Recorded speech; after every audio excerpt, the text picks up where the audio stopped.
soit remariée en Italie, Madame Ficini reste la belle-mère de Sophie. Cela signifie qu'elle a tous les droits sur cet enfant? C'est cela même. En épousant le père de Sophie, Fedora Ficini est devenue la tutrice légale de Sophie de Réan. Et elle l'est toujours. Nous aimerions, mon frère et moi, obtenir officiellement la garde de Sophie. Devenir ses tuteurs.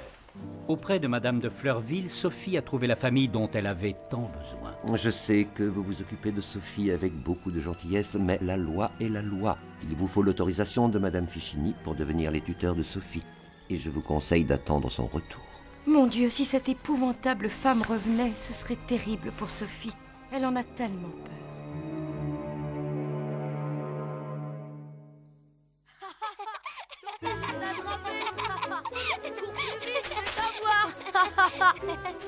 Attention. Je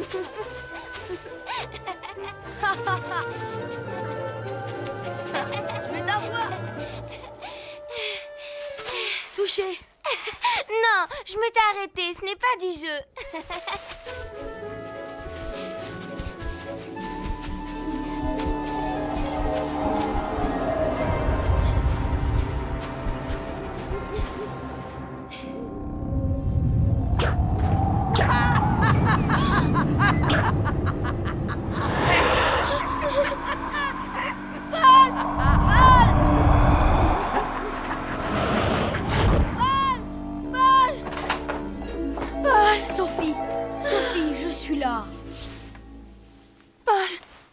Tu es là, j'ai fait un terrible cauchemar. Tu avais disparu et...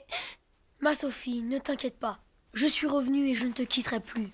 Ma belle-mère était là, prête à me battre si tu avais vu son visage, Paul. J'étais sûre que c'était pour de vrai. Au secours ! Au secours ! Que se passe-t-il?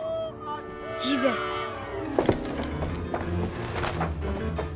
Au secours! Oh, je le vois, je le vois! Au secours! Il va m'emporter! Oh, il est tout blanc!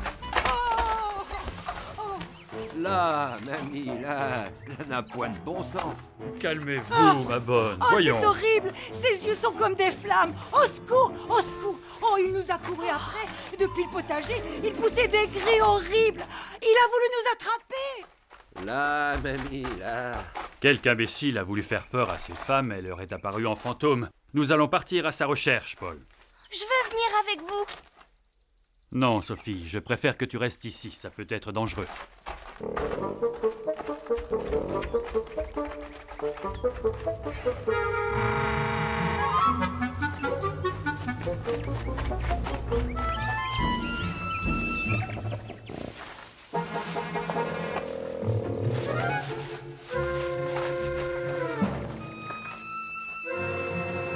Je ne les vois plus. Maman, papa et Paul ne courent aucun danger, n'est-ce pas, maman? Votre main tremble. C'est comme si vous aviez peur. Ma main ne tremble pas. Je ne veux pas qu'il arrive quelque chose à Paul. Je ne veux pas qu'il arrive quelque chose à Paul. Attends un peu! Tu ne m'échapperas pas! Coquin! Léonard, tu es le fils du meunier. Mais pourquoi nous fais-tu d'aussi vilains tours? Grâce, messieurs.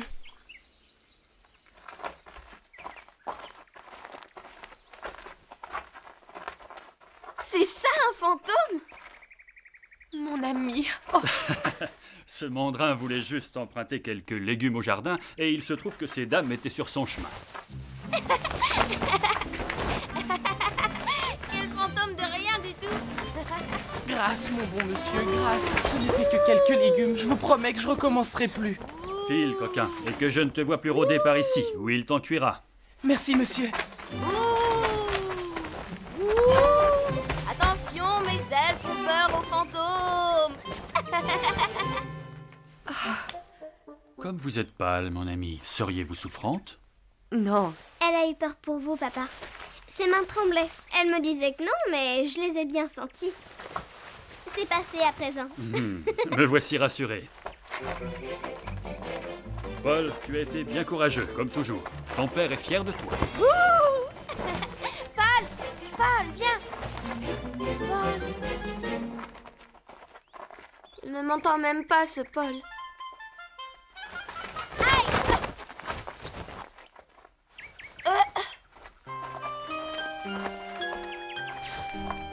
pas drôle du tout. Comme Madame de Fleurville me manque, et j'en ai même pas là. Depuis quand déjà? 10 jours seulement, cela me paraît si long.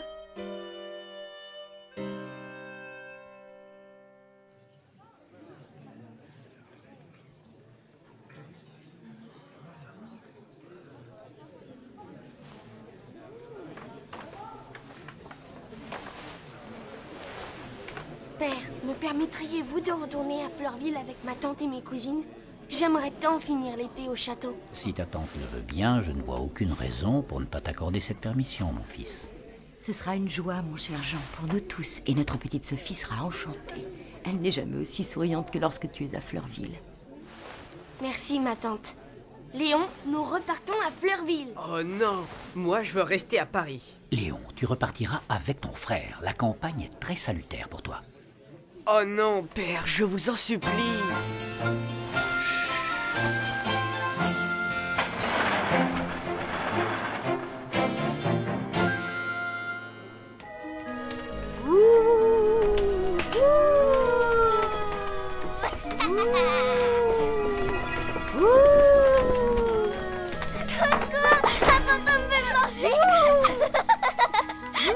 Vilain fantôme, lâchez ma petite sœur. Non, Paul.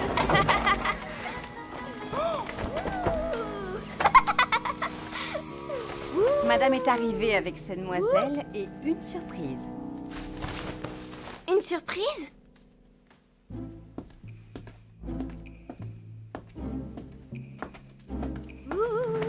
Hein?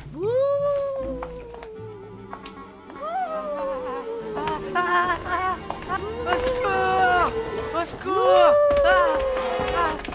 Mon neveu, que t'arrive-t-il? Si vous aviez vu cette immense chose bondir sur moi! Ah! Quelle tête tu fais, mon pauvre Léon? C'était toi l'immense chose, Sophie?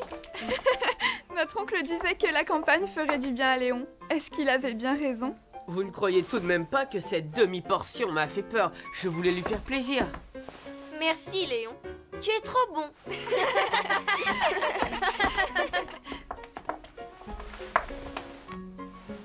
Je suis si contente de vous voir. Quelle chance! Jean et Léon sont venus avec vous. Alors, comment vont nos Parisiens? Je savais que c'était toi la surprise. Jean s'ennuyait à Paris. Il faut avoir bien mauvais esprit pour s'ennuyer à Paris. Franchement, la plus belle ville du monde. La plus belle ville du monde n'a pas d'aussi bonne tartine de beurre frais ni d'aussi merveilleuse cabane. Vous ne connaissez pas les bonnes choses, monsieur le ronchon. C'est vrai, il nous ennuie, ce Léon. Marguerite!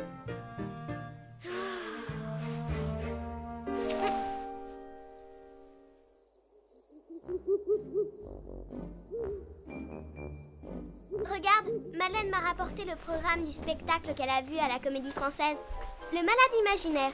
Ça veut dire quoi? Eh bien, quelqu'un qui joue la comédie. Ah, et qui n'est pas malade du tout. Ça veut dire ça, imaginaire?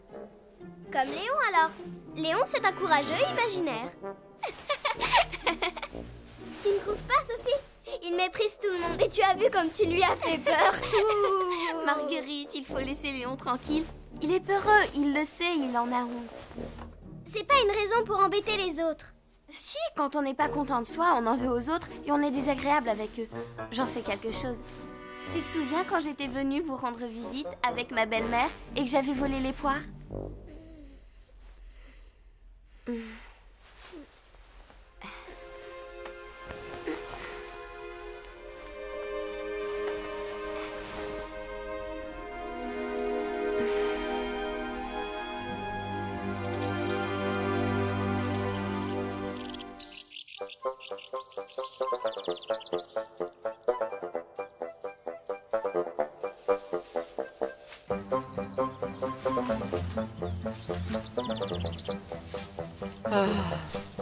Quand je pense qu'il va falloir rester 2 semaines dans ce trou perdu. Notre cousin est de plus en plus aimable, as-tu remarqué, Madeleine? Si tu es des Paul, le temps te paraîtrait peut-être moins long, tu ne crois pas, Léon? Paul, il n'y en a que pour Paul. Paul, que fais-tu sur ce toit? Une table. Sera-t-il commode de prendre nos goûters perchés sur le toit? C'est ridicule. Vous verrez. Oh, il ferait n'importe quoi pour se rendre intéressant.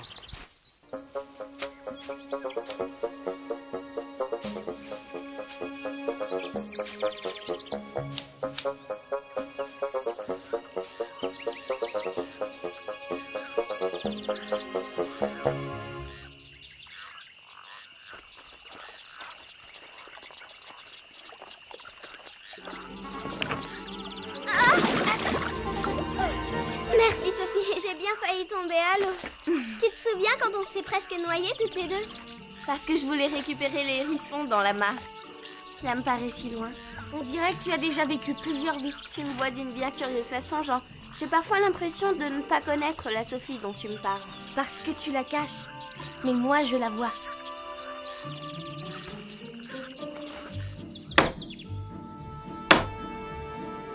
Aïe! Oh, ce marteau n'est pas du tout approprié. Ah, j'en ai assez. Merci Léon. De quoi? Des efforts que tu fais. Tu n'aimes pas la campagne, tu n'as aucun goût pour travailler avec tes mains. Je déteste ça et je n'ai pas honte de le dire. Je ne suis pas comme toi, moi. Je ne suis pas allé jouer monsieur je sais tout auprès de pauvres indiens trop crédules, moi.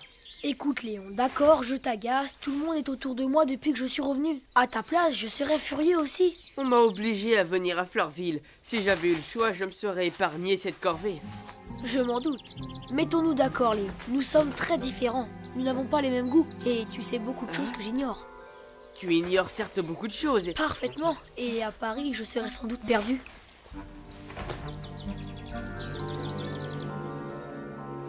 Si tu pouvais finir ce meuble, oh, ce n'est pas très drôle pour toi, mais je te demande ça comme un service. Si tu ne veux vraiment pas, tant pis. De toute façon, je n'ai pas le choix. Que faire d'autre dans cette campagne sinistre? Quelle merveilleuse idée tu as eue là, Paul. Personne ne peut rêver une petite salle à manger comme celle-là. Oh, je n'ai rien inventé. Sur l'île, la plupart des tables et des bancs se balançaient ainsi, suspendus au toit, à l'abri des insectes. C'est tellement drôle. Moi, je trouve le meuble de Léon très ingénieux et très bien fait. Cette petite étagère, un meuble. Effectivement, ce n'est pas mal du tout. Tu vois, Léon, si on le met dans l'autre sens, cela fait des petits casiers. C'est vraiment très joli. Notre Léon est très ingénieux. Je vais chercher d'autres planches. Tu sais, on va tresser les paniers de la taille des différents casiers et nous aurons un petit rangement magnifique, n'est-ce pas, Léon? Tu vas nous aider? Pourquoi pas? Oh non! Tu nous gâches toujours nos amusements, Léon, et on en a assez.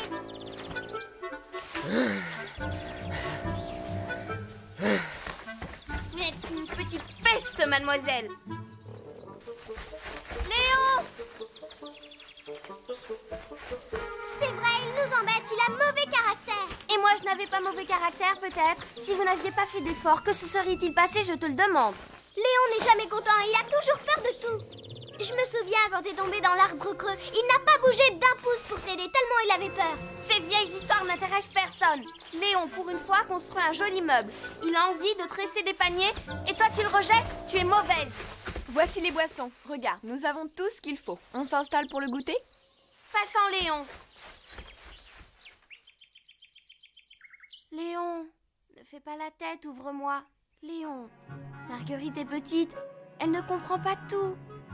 Si tu savais ce qu'on a pu chamailler au début. Il ne faut pas lui en vouloir. Ce n'est pas une gamine qui va te priver de goûter tout de même. La question n'est pas Marguerite. Personne ne m'aime, voilà tout. Mais toi, est-ce que tu aimes les autres? Nous t'aimons tous, Léon. Tu es en famille ici. Nous avons tous envie d'être gentils avec toi. Si tu faisais un tout petit effort, tu pourrais même passer des vacances agréables. Il faut avoir confiance, Léon. Tu sais, moi aussi, il m'a fallu du temps. Madame de Fleurville a été très patiente. Je faisais enrager tout le monde.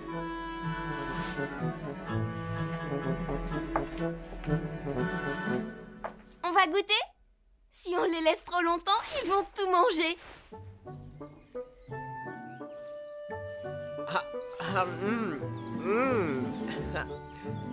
Notre cousin se mettrait-il à apprécier les bonnes choses?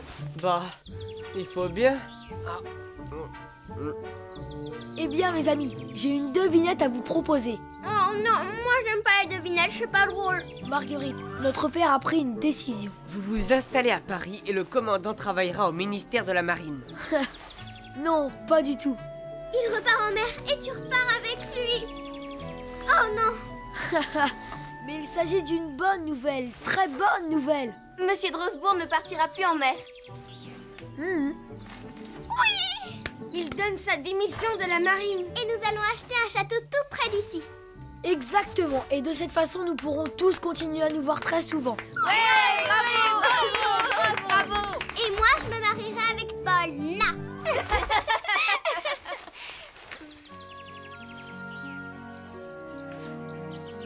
Bien, nous avons beaucoup de travail. Je vais finir le petit meuble. Il faut tresser les paniers.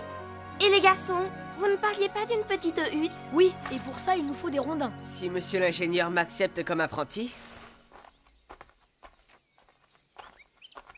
Ce n'est pas ma faute, j'ai peur. Je ne peux pas m'en empêcher. Je t'assure, Paul, que bien des fois, j'en ai été honteux au point d'en pleurer en cachette. Comme tu dois souffrir. Je me suis dit 100 fois qu'à la prochaine occasion, je serai brave. Mais j'ai beau faire... Il faut un grand courage pour dire même à un ami ce que tu viens de me confier. Mais quel est ce bruit? Il me semble entendre des gémissements mêlés d'éclats de rire. Tu crois? Mais si, Léon, tu entends? Quelqu'un pleure. Allons-y vite. Léon, cours!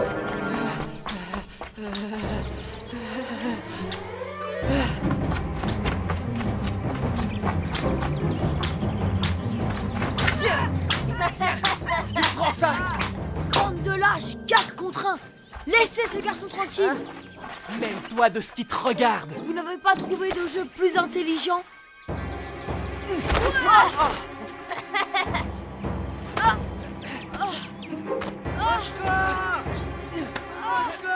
Ils ne nous font pas peur, Léon. Nous sommes plus forts qu'eux. Attaque!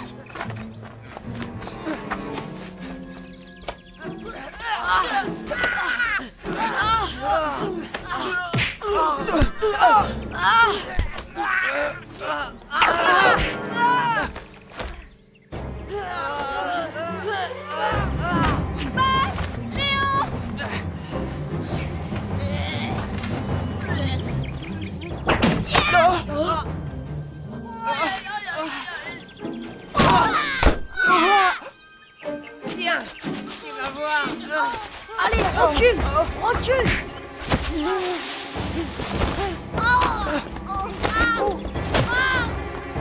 Les garpissons! Ils sont trop forts! On se reverra! Et qu'on ne vous revoie plus par ici, lâche! Tu es blessée, Sophie? Ce n'est rien, une branche m'a un peu écorchée. Tu es comme avant, tu n'as peur de rien. Félicitations, Léon, tu es un vrai bon soldat.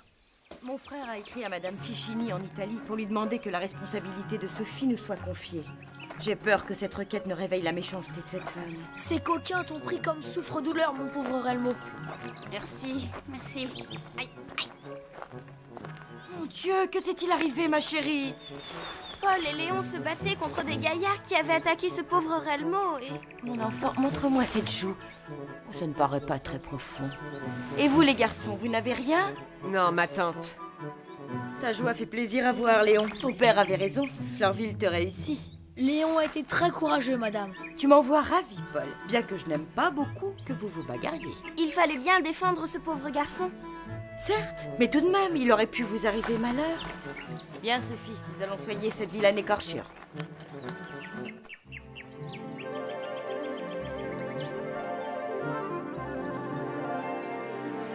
Il faudra bien féliciter Léon. Mais oui, ma chérie. Retourne jouer avec les autres et promets-moi de faire attention. Veux-tu bien aller me chercher Léon, Sophie? J'y cours. Sophie? Sophie, je voulais te dire que tu es une petite fille très... non, je voulais plutôt te dire que tu es une grande fille. Mais monsieur, c'est Paul qui... Non, Sophie, Paul a bien su s'y prendre avec Léon, mais tu t'es aussi montrée généreuse et attentive. Madame de Fleurville peut être heureuse de t'avoir pour fille. Merci.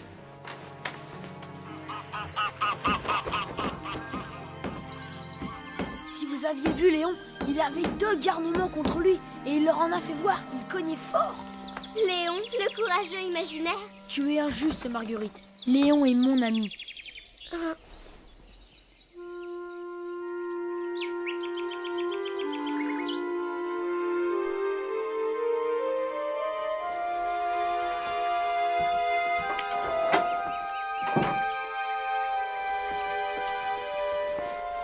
Léon, je suis en train d'écrire à ton père à quel point tu t'es montré courageux. Il sera fier, comme nous sommes tous fiers de toi. Merci, mon commandant. Je suis contente pour Léon. C'est merveilleux de voir à quel point quelqu'un peut changer. Ce n'est pas possible pour tout le monde. Moi, je crois que si. Ma belle-mère ne changera jamais. Tu n'as aucune nouvelle de Madame Fichini? Aucune, et cela ne me dit rien de bon. Les voleurs recouverts de drap blanc me font bien moins peur que les vrais fantômes. Les vrais fantômes n'existent pas, Sophie. Et là, si. Ceux qui viennent la nuit dans les cauchemars. Ceux-là... Oh. Ne t'inquiète pas, nous sommes là, Madame de Fleurville veille sur toi. Elle et mon père ne te laisseront jamais dans les griffes de ta belle-mère. Tu n'es plus toute seule maintenant. Tu as toute une famille. Toute une famille contre un fantôme.